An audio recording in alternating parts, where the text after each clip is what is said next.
to hug the pillar because you're going to make me cry, mate, honestly. Guys, thank you so much for having me. Nearly, I was going to thank him and thank everybody else. He stole that on me. Great to see you, by the way, love. We also met on Clubhouse, and I think you're unbelievable. So, but here, guys, right, I need to thank someone. Let's thank the City Hotel in Derry. Let's thank whoever done these letters. Who done the letters, Gary? Right, well, let's thank the video people. Yes. It's always nice to thank people at the start because it sets a good tone, it's nice and positive, and it's lovely and all that sort of stuff, right?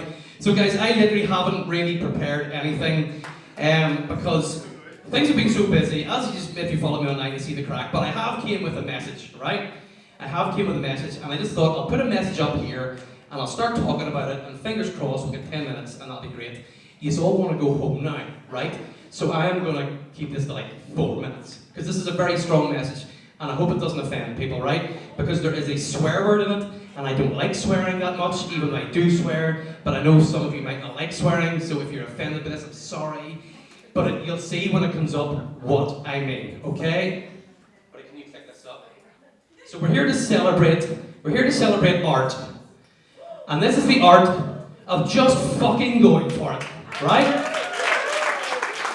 Apologies for the F word, because if you put like flipping in there, or you put just jolly go for it, flipping, it doesn't actually make as much impact. You have to put that horrible word, fucking go for it, right? And where I am going with this, I'm going to take you back to a watershed moment in my life, which is going back to, actually quite recently, it's 2019. And if you looked at my social handles back then, most people know me as a tailor. I do suits, okay? So I've got a men's shop in Belfast called Suitor which lots of people have referenced tonight, and they're not on my payroll. But thank you, right? So you would go back to my social channels, and it would have said Chris Suitor Tailor. And up till then, I had achieved quite a lot within that business and a lot within life. And my beautiful wife Nicola, my 2 kids, house, financially secure, business going well. Everything was just fine and dandy. So I thought, right? And again, if you looked at my socials, it would have said Chris Suitor Tailor. And for the vast majority of people, that would be just bloody wonderful, and everything's going great. But for me, there was just something extra missing, and I'm like, things are going so good, but is this it? And like, it sounds really sounds pretty shitty of me because things were going really well. A lot of people are struggling, right? And I'm sitting there going, right, is this it for me? And I'm thinking, something else. There's got to be something else out there. And a bit going back to what Taryn said about manifestation, I was thinking, something else is out there for me. I'm going to be doing something else soon. I don't know what it is, but when it comes up, I'm just going to fucking go for it, right? So back to 2019, August time, a guy, actually, late July, and this is how serendipitous this is, right? A guy called Michael Brennan called into the shop to get kitted out.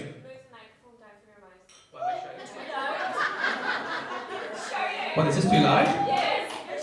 What about, is this better? That's better. What about that there now? Yeah. Like that? Go for it. I think I'm doing the MC. Yeah, we'll talk about MC in a minute, right? So, is that... Come on, just turn it. Is my wife telling me to turn this down? What are you telling me? That's why she's called the blade, by the way. She's chop you. Right, so, yes, had this chat with Michael. Is that better, Nicola? Yes, that's better, right? Had this chat with Michael Brennan, right? And for a while, actually forever, I was massively into my music, right? And I had always thought of being a DJ, but one of those things, the paradigm, this is back to what Clayton said at the start, the paradigm in my head says, Suitor, you can't be a DJ. You're 37, you're getting old, people are going to say this, people are going to say that, blah, blah, blah, blah. And I was kind of saying, right, no, I'll just not do it, something else will happen. Michael Brennan owned a club in Bangor called Betty Black's.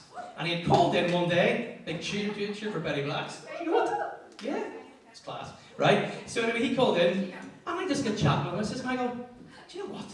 Here, someday I think, would you give me a go in the desk? And I think I could be a DJ.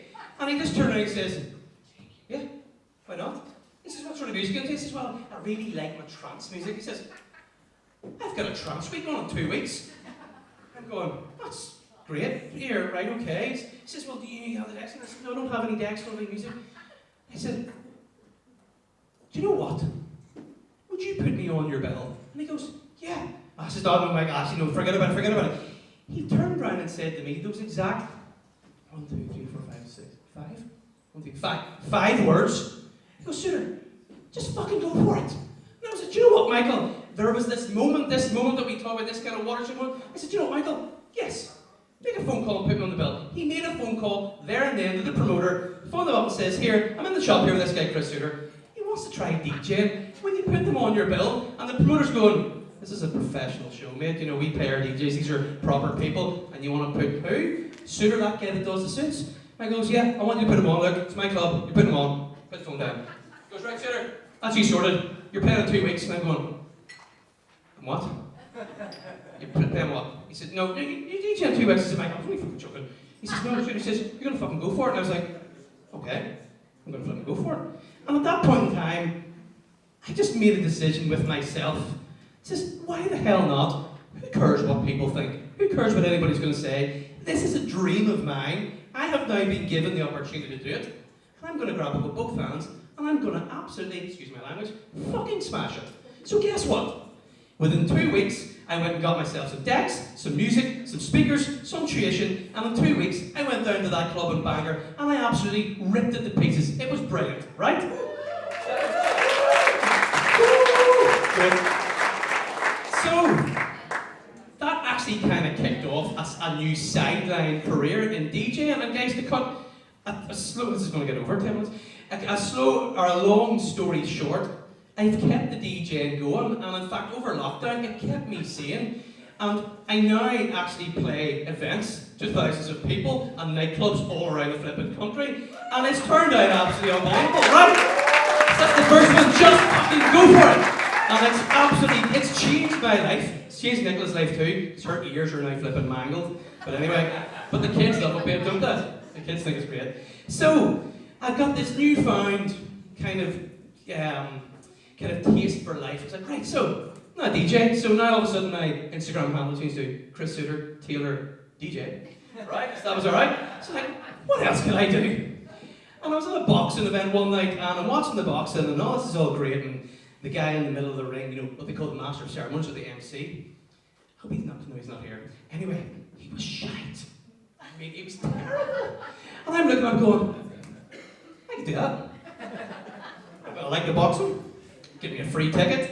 Do you know what I mean? Get to wear with nice suits and nice tuxedo jackets. I'm gonna be a boxing MC. I'm just gonna fucking go for it.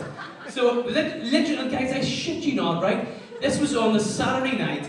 On the Monday morning, I got on the phone to the British Boxing Board of Control, and I phoned up and I got them to send me the application form. I got it on the Wednesday, had it filled in by the Friday, and had my interview by the next Thursday. Within 2 weeks of me deciding to be a boxing MC, I was fully licensed boxing MC, never even spoken a microphone in my life, right?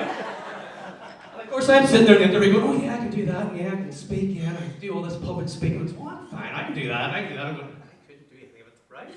So, but I knew that once I was in there, I could, right? So, got my first booking within about a couple of months, went to the boxing event, landed in, didn't have a clue what I was doing, thought I knew what I was doing, landed in like half an hour before the boxing event, thinking that you just get given like a list of who's fighting and you just have to read it out. No, you don't. You have to go and find out who's fighting and find out what their weight was and what time, what they weighed in at, what colour their shorts are, what their nickname is, where they're from. It's a nightmare. It was a nightmare. But back to this.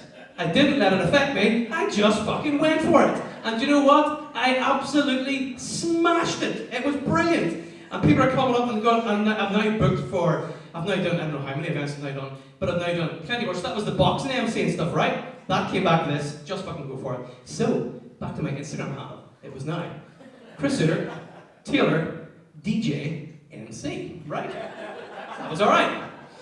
So, let me see, whereabouts were we now in the world?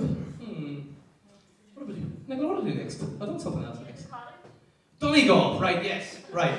So, I was at an event with a mindset coach, personal coach called Kim Calvert, and she was doing this kind of visualization thing where the room all went quiet, and this beautiful music played, and there's a bit of sheet of paper in front of you, and you had to close your eyes and write down your type C goal, which is like this goal that you thought you could never achieve, or well, if you had £1 billion, what you do with it. And yeah, I'm struggling to write something, right? Because I'd generally done all of I'd done most of the stuff that I wanted to do in life. I'm at 37, 38 years old. It was actually quite worrying, right? But Nicola had a list, like flipping 20, and I'm looking at her, flip, that's going to be expensive. But, right, so, we all looked up, and Nicola looks at me and goes, what do you reckon? I said, I can't write anything, I can't think of anything that I really want to do, you know what I mean? I'm doing my boxing, I'm doing my DJ, my NC, I've got the shop, I've got you, I've got the kids, you know what I mean? Everything's going great. I said, alright, I don't really want it. She goes, do you not always say you wanted a college in Donegal? Yep, that's it.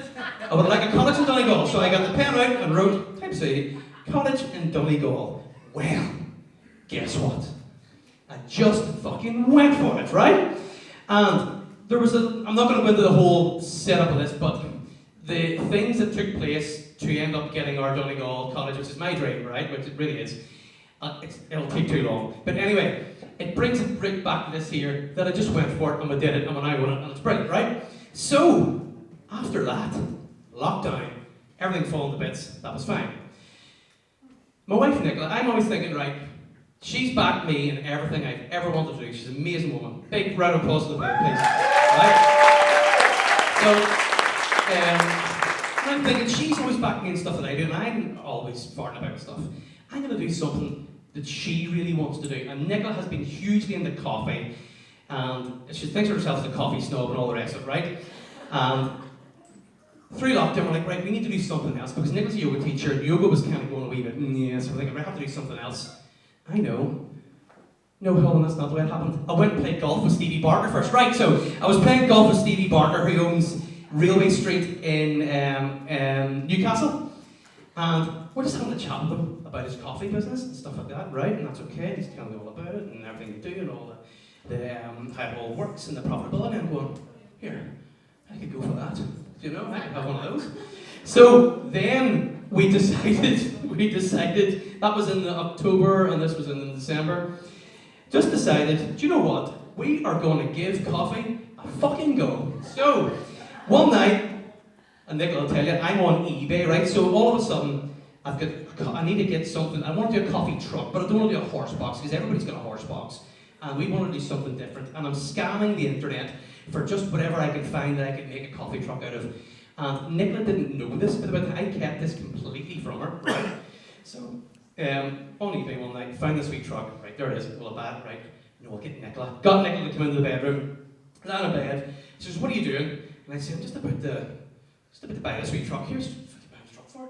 It's like, we're going to do a coffee business. And literally, as I said that, I hit the bid button and bid plenty of money so that I knew I was going to get it, right? Literally then, shit my pants. I'm thinking, what the hell do I know about coffee? I've played a round of golf with the guy and I think I'm flipping barista, right? So, but I truly trusted in everything that I've ever done in life that anytime I ever went for anything, I just find a way of making it work. And I surround myself with brilliant people that can help me. So, we bought the truck, we brought the truck home. The truck's now called Suitor Coffee. It's been running for months. It's absolutely flying. It's going really, really well. So happy. That was that one done. But here it doesn't stop there, right? So now that we've fallen in love with coffee so much, again, this comes back to this art of just fucking going for it. We have now decided, in fact not decided, in 3 weeks' time, me and the Blade and our new chef partner Anna now open up our first of 10 coffee shops in Hollywood County Down, and we're literally just going to take over the market. And again, guys, it all comes back to this, as you know, most of you know my mantra, which is get up, get out, get at it, which is what gets me up every single day. But this is my business mantra, and it's how I'm going to live my life going forward, and it's how I'd love all you to live your lives going forward, which is see if you find something and you really, really, really want to do it, don't even think about it, just fucking go for it.